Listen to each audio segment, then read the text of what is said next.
Hak angket itu bagusnya sebenarnya di situ. Kita paling tidak dua hal.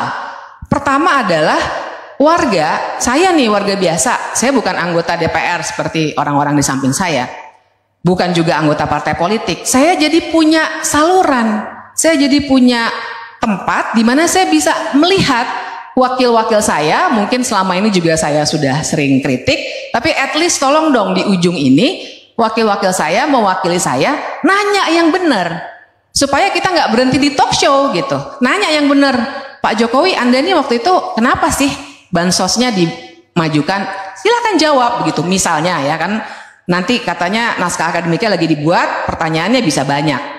Nah, itu jadi cara penting untuk mendapatkan kejelasan. Yang kedua, angket ini juga momentum penting supaya kita membangkitkan kembali demokrasi yang selama ini dilemahkan karena oposisinya dimatikan, karena dibuatkan koalisi yang terlampau besar di DPR.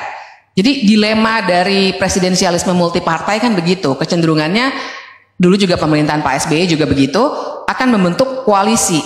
Tapi koalisinya Pak Jokowi itu memang besar sekali sehingga akhirnya fungsi-fungsi DPR banyak yang mati kemarin. Ya jangan dibilang mati deh, nanti salah juga sih. Adalah gejolak-gejolak gitu ya, tapi paling tidak lemah sekali gitu fungsi-fungsinya.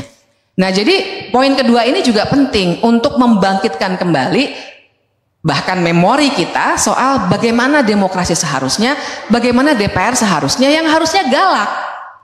Cara itulah kalau kita berbicara checks and balances, kita bicara demokrasi, kita bicara bahkan negara hukum, antara legislatif, eksekutif, yudikatif, itu memang harus saling cek dia.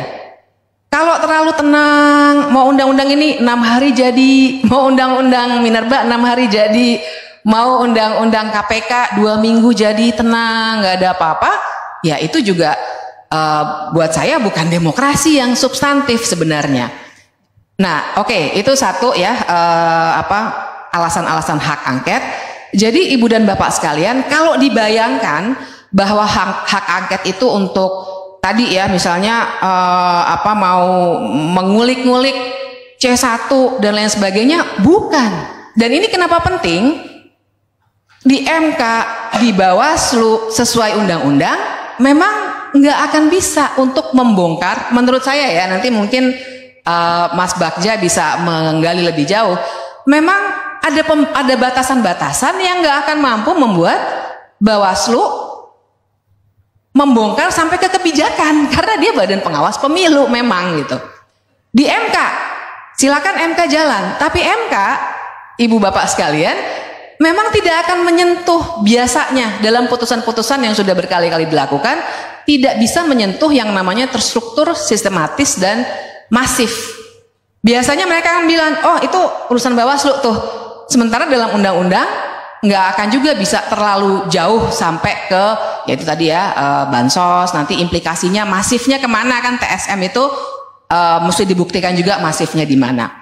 Jadi itu bukannya, maksud saya antara hak angket dengan MK itu bukan pilihan. Maksud saya bukannya ya udah MK aja deh sama Bawaslu beres. Nggak bisa begitu juga melihatnya. Dua-duanya bisa berjalan dengan baik dan dua-duanya sama penting dan dua-duanya konstitusional. Jadi itu yang harus dipegang tuh.